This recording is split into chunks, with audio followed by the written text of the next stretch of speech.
Heat Signature. I believe you've been playing that this week, Toby. Yes, Heat Signature has come out now. Been out a week, I believe now, and it's great. So basically, Heat Signature is a bounty hunter in space. You get thrown out of windows a lot. It's very, very good.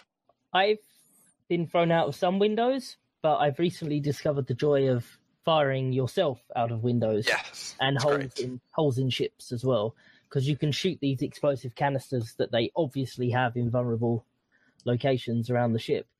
And when it blows up, it obviously kills anyone near it. But if it's near an exterior, well, actually, regardless of where it is, it just tears a hole in the side of the ship, and you can then make a rapid escape. And I played about 3 hours of it yesterday, and I played a little bit earlier on, and everything's kind of starting to fall into place. It's a little bit more like Hitman. It's a little bit more like games like that, where what starts off as panicking later becomes a skill and an ability.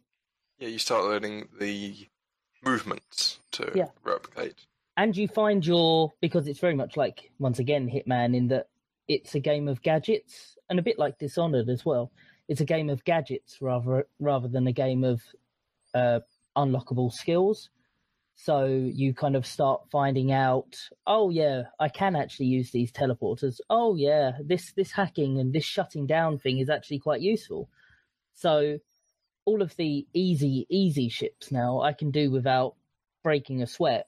You know, I can just run through a door, pull out my silent long range assault rifle, shoot that guy, then dash into that other guy with a sword, and then throw a wrench at that guy and stab him as well, and just clear out these simple ships in, what is probably about 15-20 seconds. Oh, you're one of those murderous people. Oh. Well, that kind. You can knock everyone out as well. The concussion weapons are really good, actually. Yes, they're great. So you can do it entirely stealth then, can you? Yeah, well, yeah. Get a silent concussive, quick-firing shotgun, which is just beautiful. Not very useful against the armoured enemies that start cropping up on the later. True, but you can just ignore them. I've heard some of some bits about this game because someone I work with has been playing it.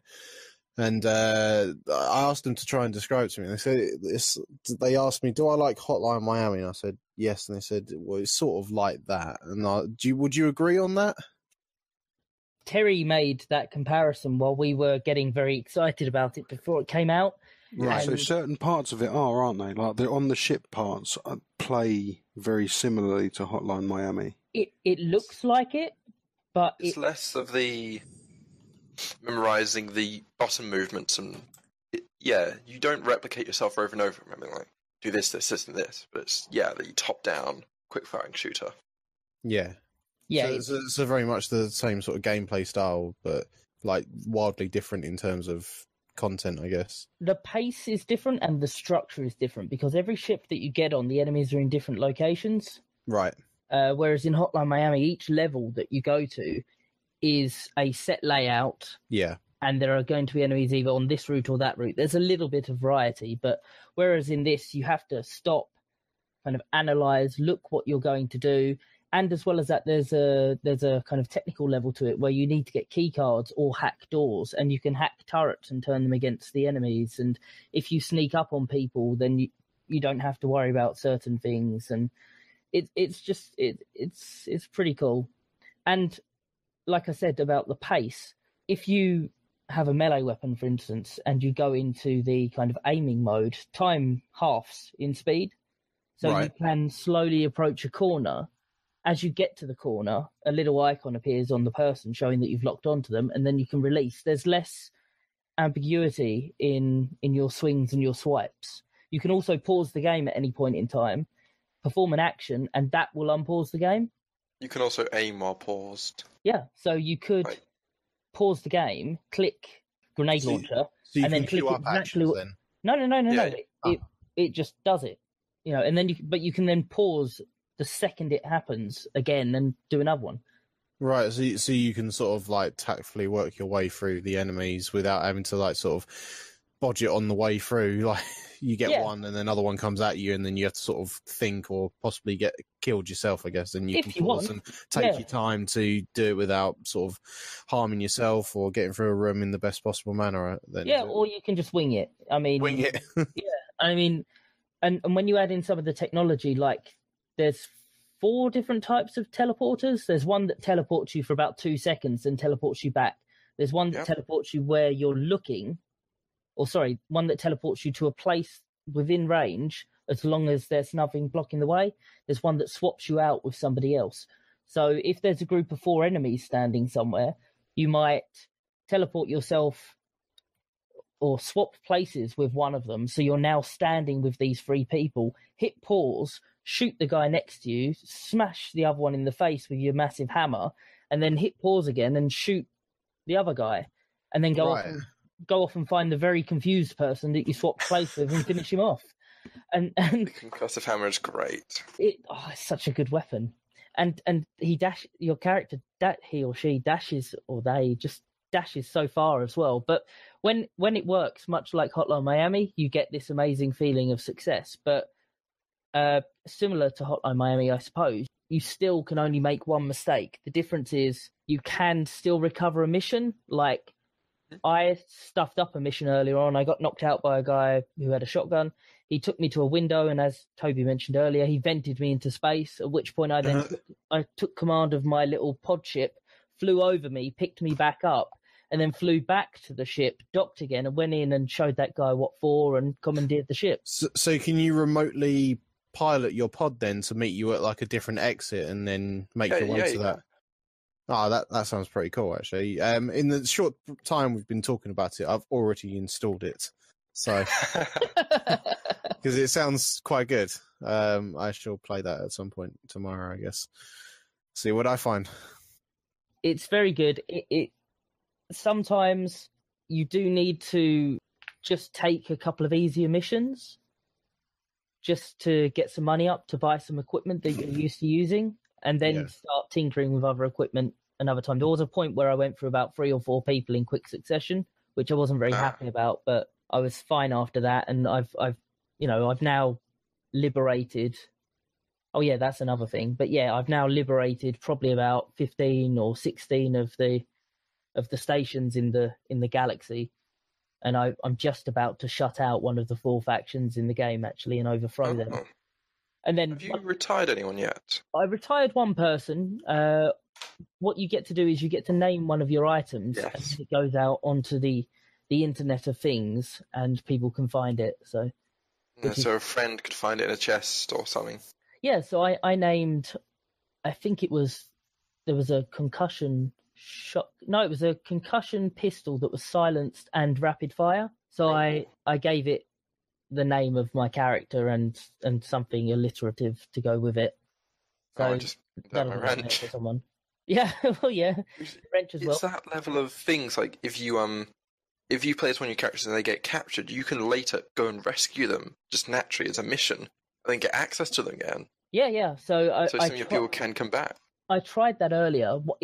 Because what happens is one of your next people then may get a personal mission, which are obviously the hardest missions in the game, but may get a personal mission to rescue their friend. But then if that person fails, then that character can no longer be got by that player. However, all of my characters that are being kidnapped are now rattling around on the internet, and so you might rescue one of them with that loadout and with that name. So, which is interesting. It would be good if there was some kind of feedback saying, "Hey, your mate Toby just rescued this person. Do you remember them? You liberated three systems with them." That'd be pretty cool. But I don't know if that's implemented. Either way, it's still pretty cool. Just nice. The level of deepness and just like after a while, I don't know if you noticed yet, Dan, but if you've had a person for a long time, their liberation doesn't work as well because they're just so well known that people just say, "Oh, they did another thing. I don't really care. Not gonna." Yeah, the liberation points are just docked. You get like 35%. Yeah, my person who was trying to rescue my previous person who had been kidnapped, they were on, I think they were only having about 35% effectiveness of the liberation because I'd I'd done so many small missions to try and get money up quickly and to build up my favourite equipment that all of a sudden, obviously, it wasn't having as much impact because everyone knows that they're a hero. They're no longer a symbol of someone fighting oppression. They're just the same big group fighting oppression. But no, it's very interesting. I get the feeling that there's a lot of stuff in the game that I've not done yet. I did have a look through some of the achievements to give me some ideas. And so I kind of took on a couple of ideas from them. Have you killed anyone with their own bullets yet? Oh yes, I've done that several times. That's very fun. Where you swap places with them after they've fired a shot at you, and so they shoot themselves. And the other thing that I did is me and the person I had rescued were on quite a violent ship. One of the ones where you've got kind of 4 or 5 in bunches in rooms around the ship, and they were all armored and had those stupid shields on them. And so we just popped a window open and vented into space, and I used the escape pod to pick both of us up, and that counted as well. So, but actually, could you use that to get rid of if you want us to capture an armored guy? Do that maybe. Ooh. Yeah, that would technically mean that you don't need to knock them out. It's just getting them to that location. The other thing you could do is I can't remember what it's called. Have you used the trap that teleports somebody to the location that you designate when they step on it? Yes. That glitch works trap, as well. I think. Yeah, that's it. Glitch trap. So I did that with somebody that I needed to kidnap, and I set it so that it was just outside the ship. So they ran after me, stood on it, and then boom, they were outside. So I just got back in my capsule and flew over them. So that totally works. The other thing to consider is that it's not just these ships are levels. You can then fly around in those ships if you so wish. Yes, that's fun. You can go and bomb a place. And once you're in a ship, you can just set it to autopilot back, which is brilliant. And then you just hold down the F key and it just autopilots back, docks.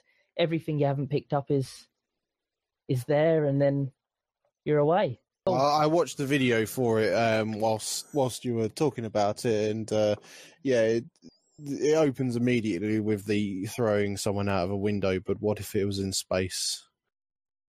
I imagine that's something you can do quite a bit, or? Yep. The first thing in the game is you are thrown out a window. Oh, really? Nice. Well, I'll be playing that tomorrow then.